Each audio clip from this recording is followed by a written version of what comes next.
That's Nick. And that's Joseph. And today we're here to talk about Doctor Jekyll, the sophomore film directed by Joe Stephenson, which was it was actually released by Hammer Studios in November of 2023, and it is now dropping digitally in the UK only on March 12th, 2024, and is strangely still without US distribution. So this is kind of an odd film to review at the moment. Not sure why we watched it.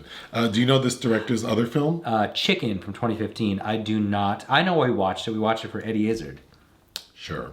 What is it about? A modern reimagining of the infamous Dr. Jekyll from Robert Louis Stevenson's 1886 novella, The Strange Case of Dr. Jekyll and Mr. Hyde.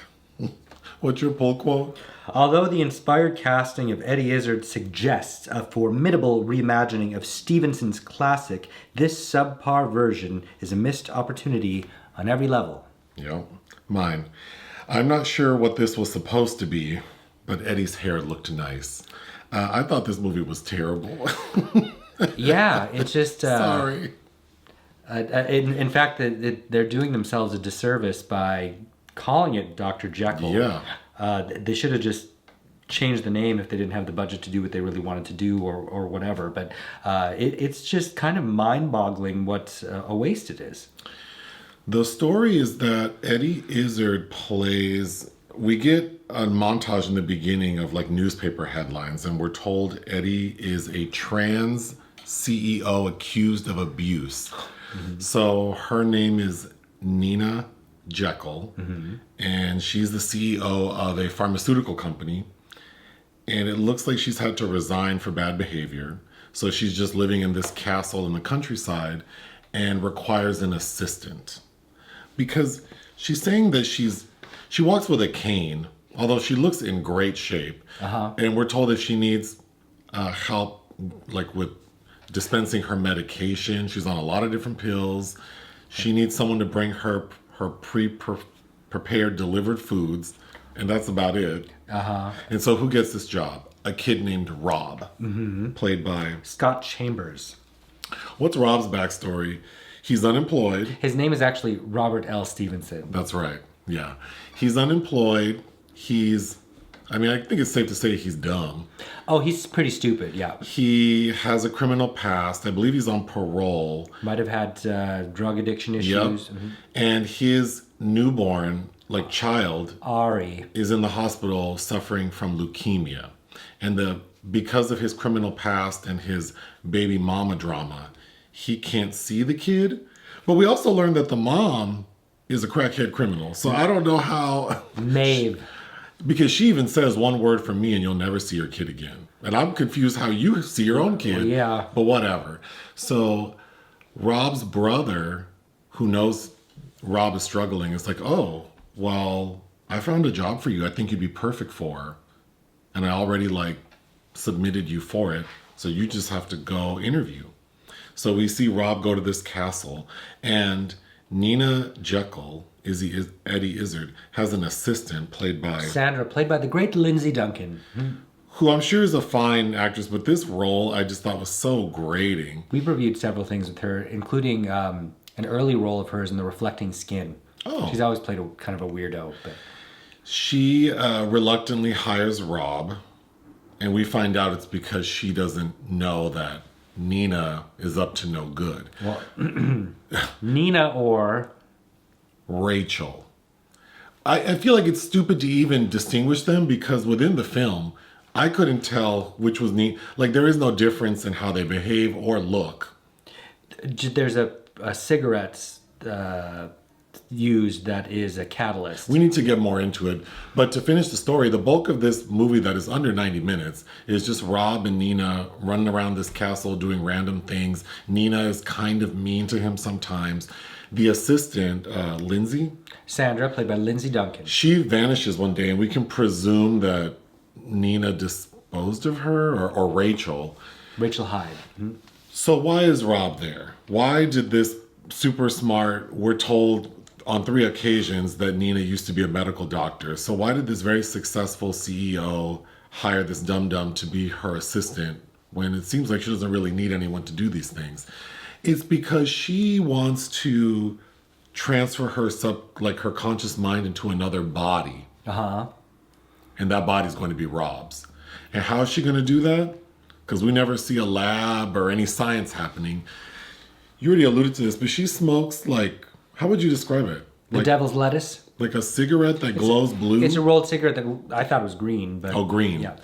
And if she can get Rob to smoke it, her mind will go into his body. It's more reefer madness than it is Dr. Jekyll, but yeah. So this all happens at the end of the film when we see that Nina was in cahoots with Rob's brother and the baby mama to rob the castle. Well, not Nina, Rachel.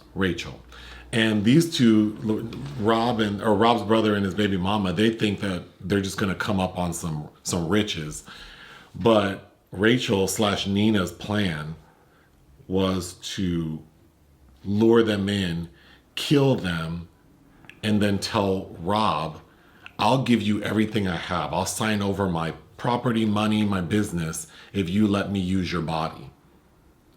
You should do it because that way you'll have access to your kid. And this dummy agrees. So then the final scene is now Rob is the CEO of this pharmaceutical company and he's being interviewed By Simon Callow. and we can basically tell that it's Rachel / Nina inside of him.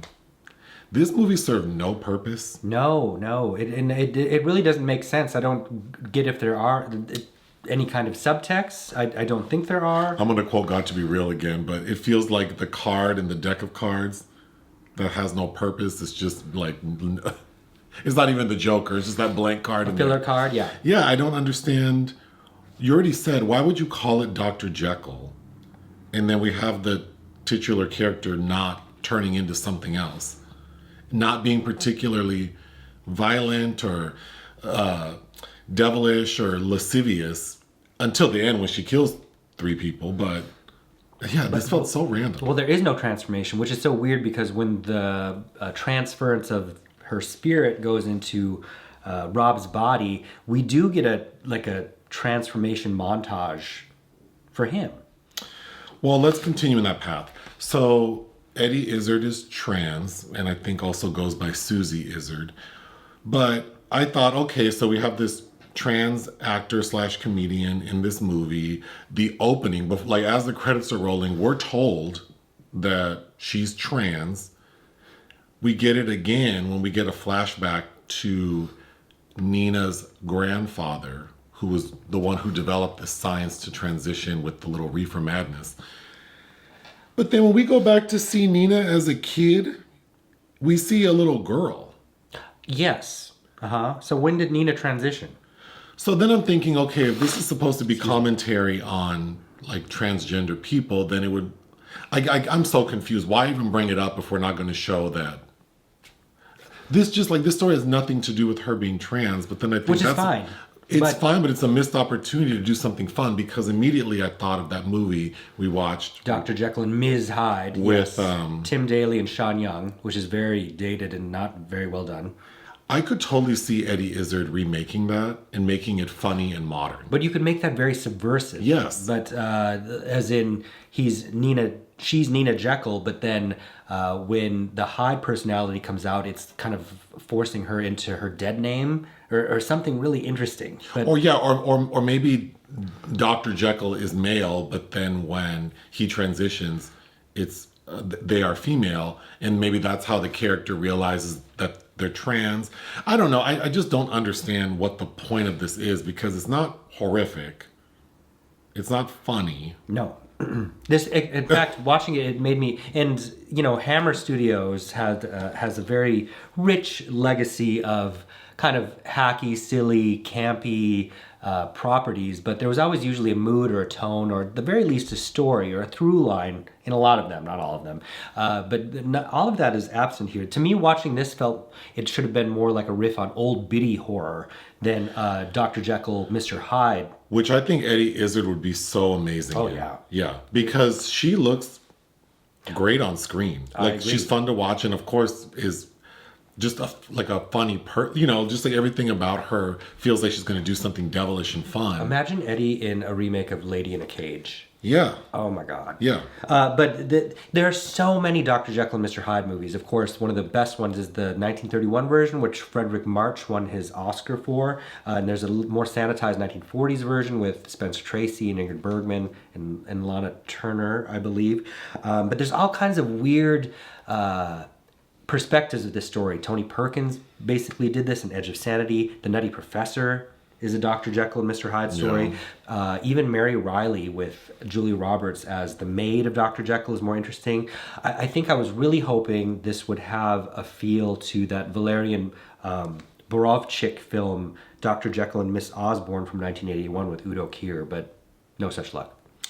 Let me just get through these notes. I thought the actor playing Rob looked like if you mixed John Cameron Mitchell, Barry Keoghan, and Juliette Lewis. Yes. Mm-hmm.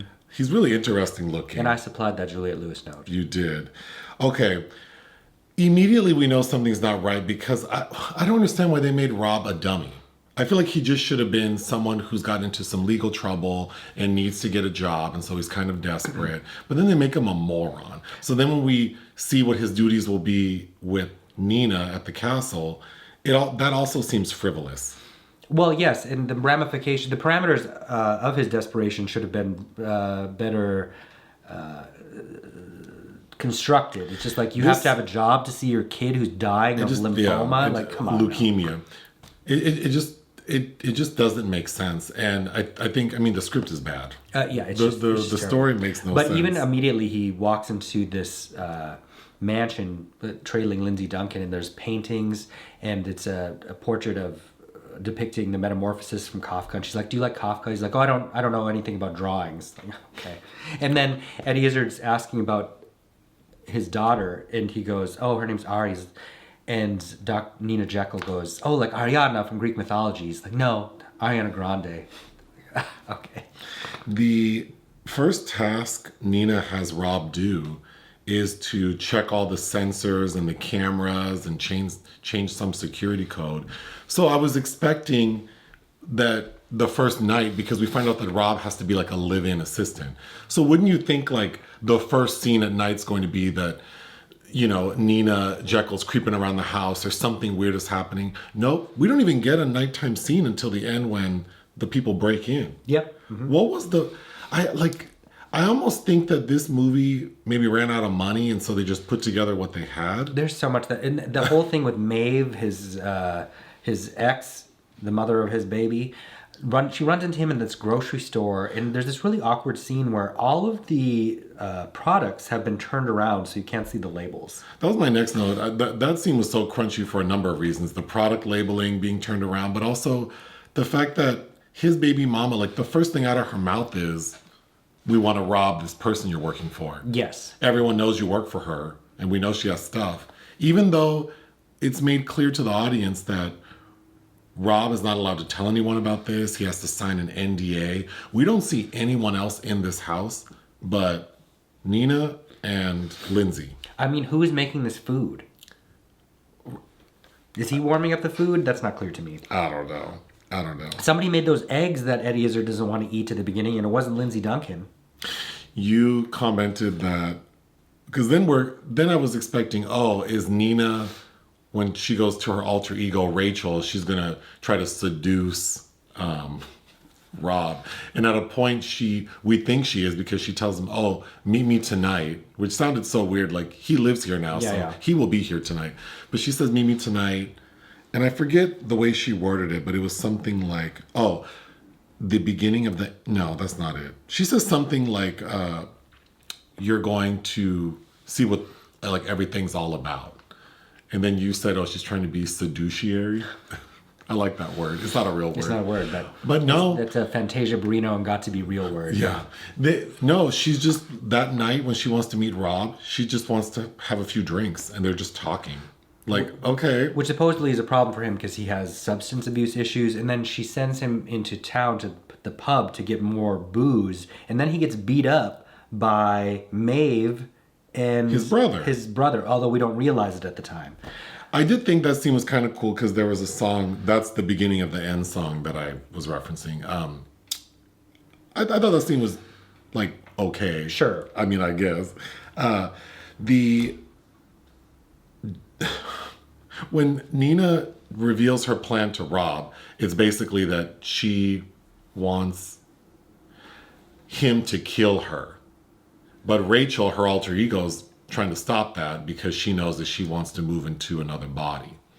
So at first, Nina, I guess the good side of her, tells Rob, like, you need to make sure I kill myself. So Nina stabs herself, and then she says, make sure that the aim is true and the blade runs deep. And I thought that line was so corny, and it made me think of Canada's Drag Race when they end every episode with true North and strong or whatever. Yes, true, strong, north, and fierce. Yeah, this movie's so uneventful. It kind of reminded me of that one, The House of Darkness, with Justin Long. That terrible Neil LaBute film, yeah. And where they're just in one place for like 80 minutes, and then the end is like, oh, we're going to kill everyone. Kate Bosworth. All done. Yeah. At a point, we learned that Lindsay Duncan has been killed, and we find out by Rachel Hyde.